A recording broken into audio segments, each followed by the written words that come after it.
안녕하세요. 오늘은 3번 로데오 거리에서 남북 합의 역사 사진전을 하고 있습니다. 제가 좀 설명을 드릴 테니까 한번 따라오면서 같이 한번 보도록 하겠습니다.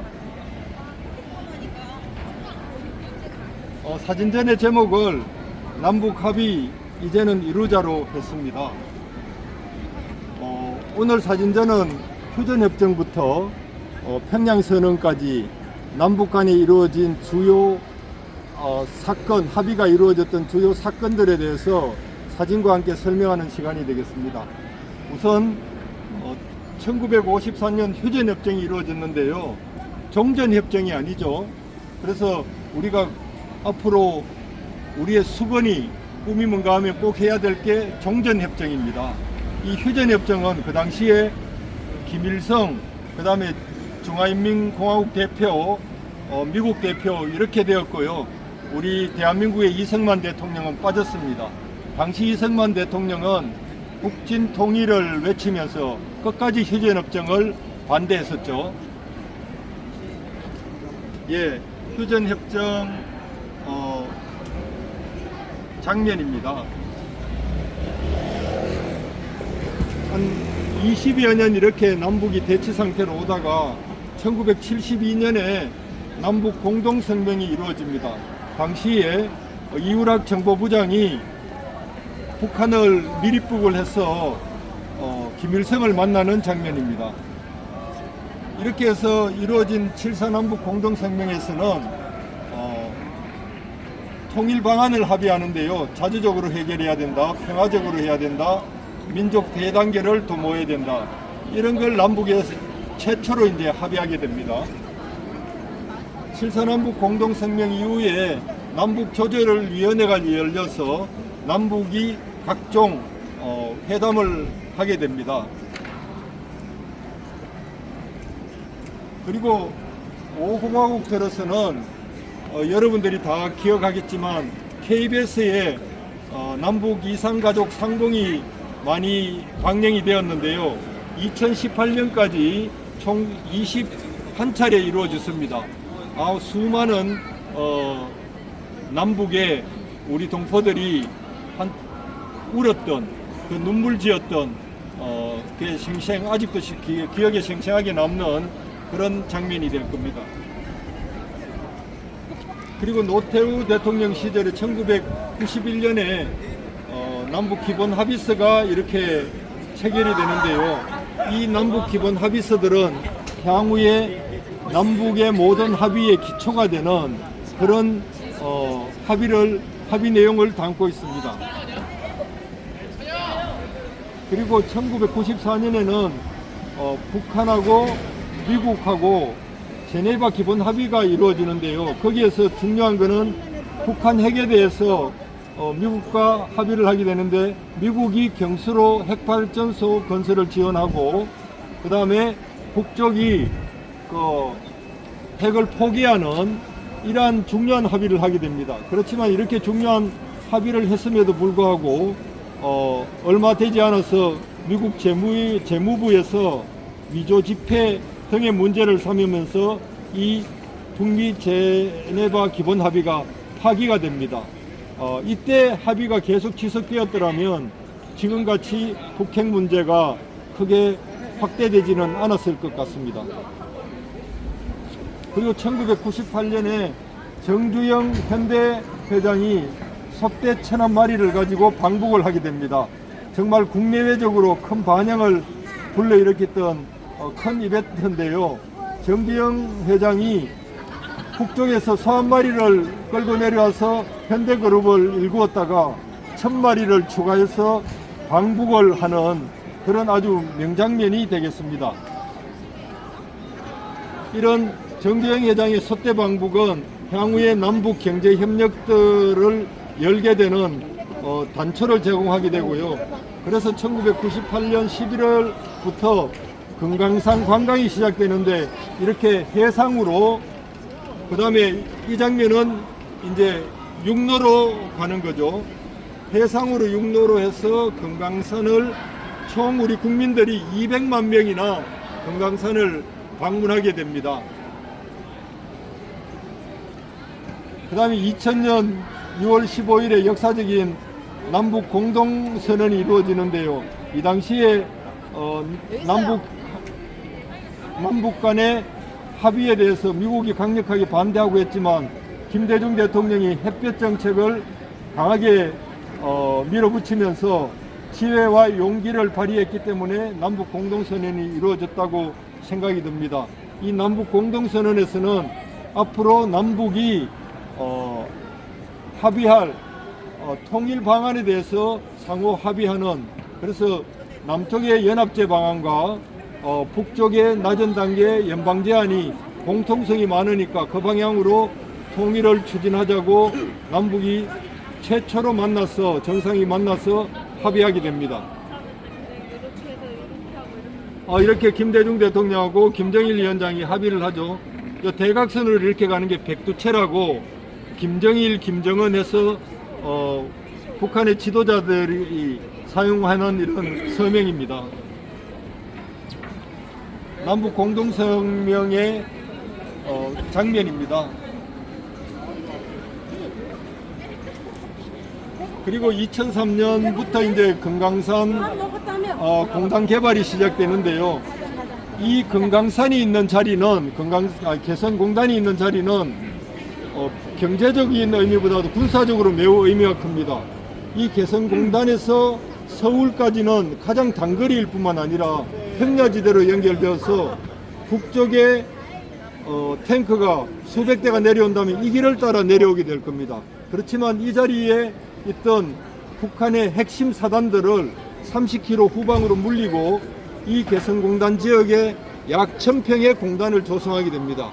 북쪽이 땅을 공짜로 제공을 하고 현대가 여기에 하수도를 깔고 그 전기를 깔고 하는 인프라를 까는 작업을 하게 됩니다. 그래서 개성공단이 이루어지고 100만 평이 개발되어서 운영이 되다가 이제 문을 닫게 되는데요. 네.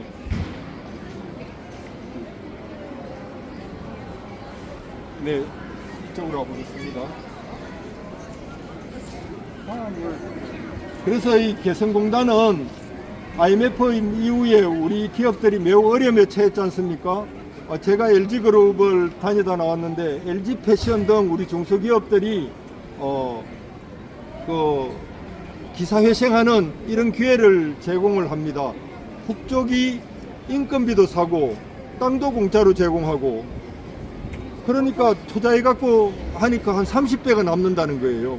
그래서 개성공단을 통해서 북쪽에 우리가 퍼줬다, 이거는 다 새빨간 거짓말입니다. 물론 북쪽에 인건비는 나갔습니다. 그렇지만 그 인건비는 베트남보다도 훨씬 싼 인건비가 나갔고, 투자를 해서 벌어들인 30배 가까운 이익은 전부 남쪽으로 가져왔던 겁니다. 노무현 대통령이 개성공단을 방문하는 장면입니다. 개성공단 노동자들의 출근 장면이고요.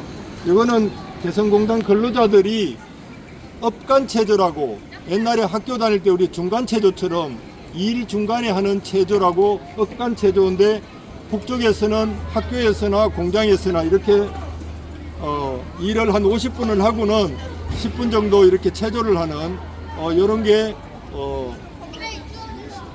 일상화되어 있습니다. 노무현 대통령이 2007년 10월 4일 육로를 통해서 최초로 북을 넘어가는 장면입니다. 이 넘어가는 과정에도 우리 DMZ나 군사분계선은 주한미군 사령관이 관리를 합니다. 우리의 헌법이 적용되지 않는 우리의 영토지만 우리의 헌법이 적용되지 않는 영토입니다. 넘어갈 때 주한미군 사령관의 허락을 얻어서 넘어가는 그런 아픈 기억들이 있습니다. 예, 김정일 위원장을 만나는 장면이고요.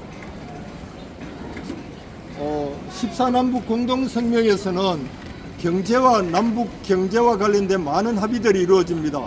한강 어로 수역을 공동 개발한다든지, 서해안 서해 5도 지역을 공동 개발한다든지, 남북 철도를 연결한다든지, 많은 경제적인 협력 사항을 노무현 대통령이 합의하고 오게 됩니다.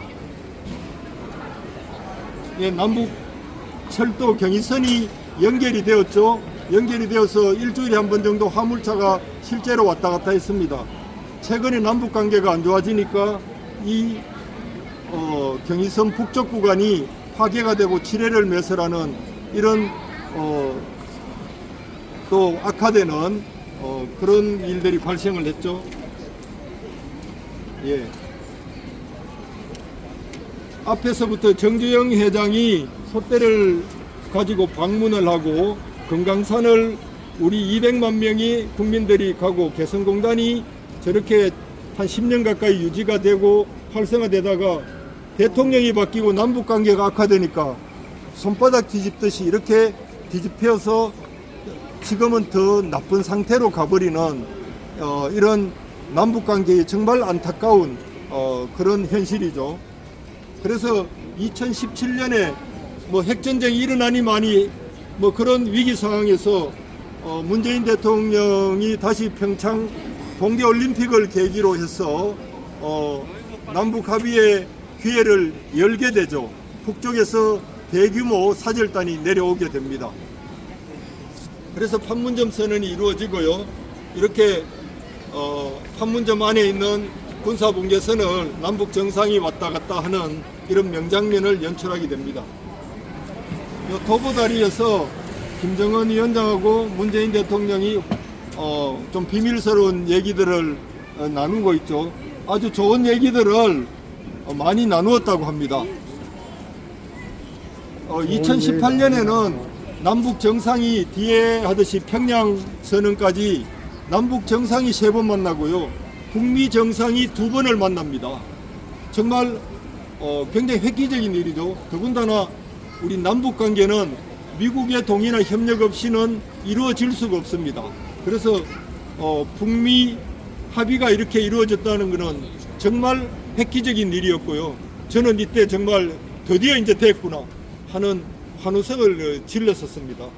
그렇지만 이 싱가포르 합의 이후에 상당히 고무된 김정은이가 이제 하노이로 또다시 클린턴을 만나러 가게 됩니다. 아니다, 클린턴이 아니고 트럼프를 만나러 가게 되는데 트럼프하고 사실 합의를 다 됐어요. 그런데 합의서 사인 직전에 볼턴이라는 그 미국의 또 매파가 뒤에서 수작을 벌여서 하노이 합의가 결렬이 되고 그 이후에 김정은이가 절망을 했다는 그런 얘기가 들리고 또 미국에서도 그 이후에 북쪽에 좀 강하게 나오는 이러면서 모든 게 더 다시 물거품이 되어버리는 그런 또 안타까운 일들이 벌어지죠. 예. 2018년 9월에는 문재인 대통령이 3번째 이제 만남인데 평양을 가게 됩니다. 이 평양에 가서는 노무현 대통령이 경제 합의를 많이 했다면 문재인 대통령은 군사 합의를 많이 했습니다.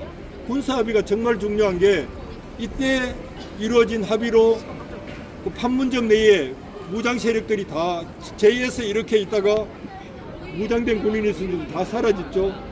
그 GP 내에 몇백 메다 거리로 무장된 우리 남북 군인이 대치하고 있는 GP들이 대부분 파괴됐죠. 그 다음에 군사분계선, 해상분계선에서의 어떤 사격훈련, 비행훈련 등들이 다 금지가 되는 아주 우발적인 충돌을 방지하고 긴장을 완화할 수 있는 이런 남북 합의가 이루어졌는 겁니다.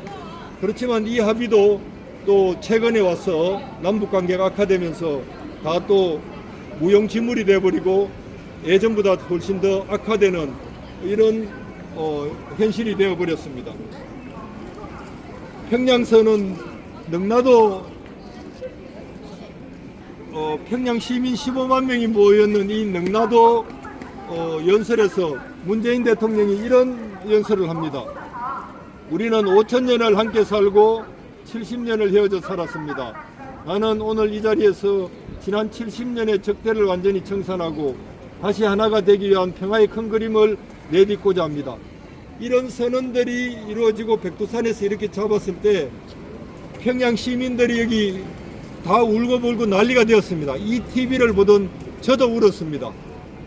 아, 드디어 이제 좋아지는구나. 그렇지만 역사는 이렇게 쉽게 가지 않는 것 같습니다. 다시 남북은 지금 4년째, 5년째 지금 그 냉각기기를 걷고 그 이때보다도 2018년보다도 훨씬 악화된 관계로 가서 전쟁을 하느니 마느니 뭐 이런 상황에 있는 것 같습니다. 한번 정리해 보면요, 7.4 남북 공동성명은 최초의 남북합의입니다. 6.15 공동선언은 통일 방안을 남북 정상이 최초로 합의를 했습니다. 14 남북 회담은 경제 협력을 위주로 노무현 대통령이 많은 합의를 했고요. 4.27 판문점 선언에서는 평화의 문제를 많이 합의를 했습니다. 그리고 9.19 평양 선언에서는 군사 합의까지 해서 남북의 신뢰를 거의 완전하게 100% 완결하는 이런 형태로 갔었습니다. 지금 되돌아보면 너무나 소중한 합의들인데 이루어지지 못한 이런 안타까움들이 있습니다. 이거는 제가 한번 그려보았는데요. 중국에는 45,000km의 고속철이 있습니다. 우리 남쪽에는 1,200km의 고속철이 있고요. 중국 고속철은 300에서 시속 350km, 남쪽은 200에서 250km, 평균 한 100km 정도가 빠릅니다.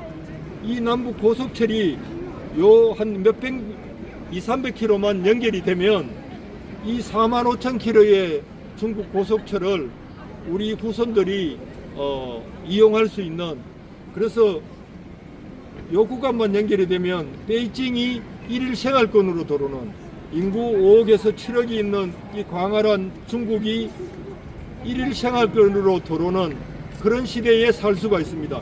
이게 일일 생활권으로 들어오면요, 일본은 해저터널 뚫자고 우리나라에서 무릎 꿇고 빌 겁니다. 그래서 해양과 대륙이 연결되는 그런 요지에 우리 대한민국이 있다는 거. 그래서 그 남북 간의 평화는 경제고 밥이고 미래라고 저는 생각을 합니다. 예, 이상입니다.